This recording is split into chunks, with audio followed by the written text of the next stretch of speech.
चलिए let's see this question. क्या बोल रहा है, लेट पी एच कॉमा के be the point on parabola, मतलब इस पैराबोला के ऊपर एक पॉइंट दिया हुआ है which is nearest to the point this, ठीक है। तो इसके नियरेस्ट है यानी कि ये तो नॉर्मल पे लाई करना चाहिए, नॉर्मल सीधा सीधा पॉइंट, तो यहाँ पे नॉर्मल में यूज करने वाला हूँ, ठीक है। चलिए उसके बाद उसने क्या बोला है, then the distance of P, तो पहले मतलब वो पॉइंट मुझे ढूंढना है जो इसके क्लोजेस्ट है, और फिर उस पी का इस नए पैराबोला के डायरेक्ट्रिक्स से डिस्टेंस ढूंढना है, ठीक है। चलिए करते हैं सॉल्व। तो पहले तो मैं उस पैराबोला को ढंग से लिखूं, क्या है भाई ये parabola Y square is equal to X by 4, ठीक है। ये पैराबोला है Y square is equals to X by 4। तो यहां से जो ए का वैल्यू आ जाएगा वो क्या आ जाएगा, आई थिंक 1/16 आ जाएगा, ठीक। तो अब मैं इस पैराबोला के लिए पैरामेट्रिक फॉर्म में टेंजेंट का इक्वेशन लिख देता हूं, तो क्या हो जाएगा वो, y is equals to minus का dx plus 2at plus A T cube. और मुझे पता है कि ये जो है 0,33 पॉइंट से पास कर रहा है, ऐसा बोला है ना उसने क्वेश्चन में, हाँ 0,33 ही है, ठीक है।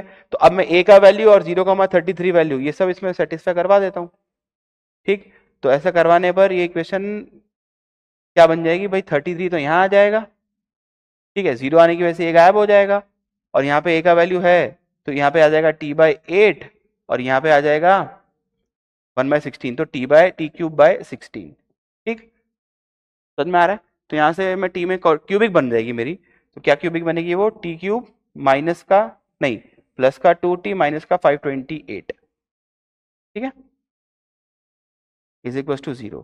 तो यहाँ से t के दो फैक्टर, मतलब फैक्टर तो एक ही बन पाएगा, वो बनेगा आई थिंक t-8 वाला, और एक फैक्टर बनेगा आपका t² प्लस 8t प्लस 66, ठीक है। तो इसका तो d लेस देन 0 है, तो यहाँ से तो कुछ मिलेगा नहीं मेरे को, जो मिलेगा यहीं से मिलेगा, तो यहाँ से मुझे मिल जाएगा t का वैल्यू 8।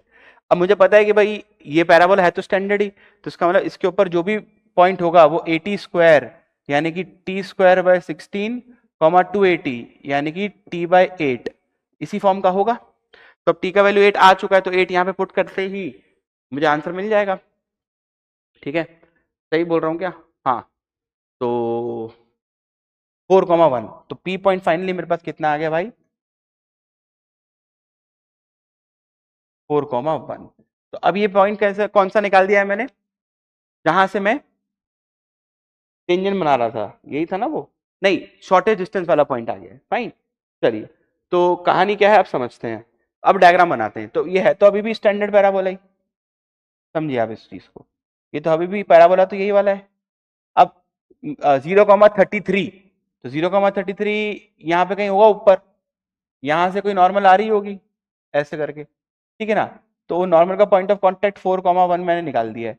अब इसका डिस्टेंस मुझे निकालना है एक नए पैराबोला के डायरेक्ट्रिक्स के साथ, ठीक है।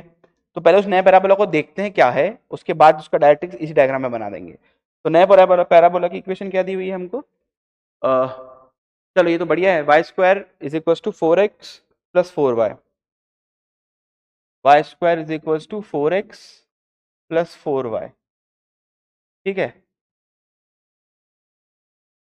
तो यहाँ पे आ गया y² माइनस 4y, इधर आ गया, इधर भी एक 4 ऐड कर देते हैं, इधर भी 4x के साथ एक 4 ऐड कर देते हैं, ठीक है। तो कितना हो गया भाई ये y माइनस 2 का square is equals to 4 times x minus x plus 1। तो डायरेक्ट्रिक्स का क्या इक्वेशन हो जाएगा भाई, x की जगह x प्लस 1 हो जाएगा, y में क्वाड्रेटिक है, is equals to minus of a यानी कि माइनस ऑफ 1, तो x का वैल्यू -2। तो ये तो बढ़िया एक लाइन आ गई है, तो ये नए वाले पैराबोला की डायरेक्ट्रिक्स है, यानी कि वो तो यहीं पर है, ठीक है। x इज इक्वल्स टू -2, ये डायरेक्ट्रिक्स किसकी है, दूसरे पैराबोला की, इस वाले पैराबोला की नहीं है। तो अब मुझे इस पॉइंट का इस लाइन से डिस्टेंस निकालना है, ठीक। तो x पे 4 कदम, तो ये पॉइंट ऐसा जो ओरिजिन से y एक्सिस से 4 आगे है और ये 2 पीछे है, तो टोटल डिस्टेंस 6 का हो गया ना। तो बस आंसर आ गया हमारा फाइनल डिस्टेंस, फाइनल आंसर क्या है हमारा, डिस्टेंस 6, ठीक। तो बढ़िया ज्योमेट्रिकली निकल गया, तो बढ़िया बात है, मेहनत नहीं करनी पड़ी, थोड़ी कम करनी पड़ी कहने का मतलब है, ठीक है। देख लीजिए एक बार।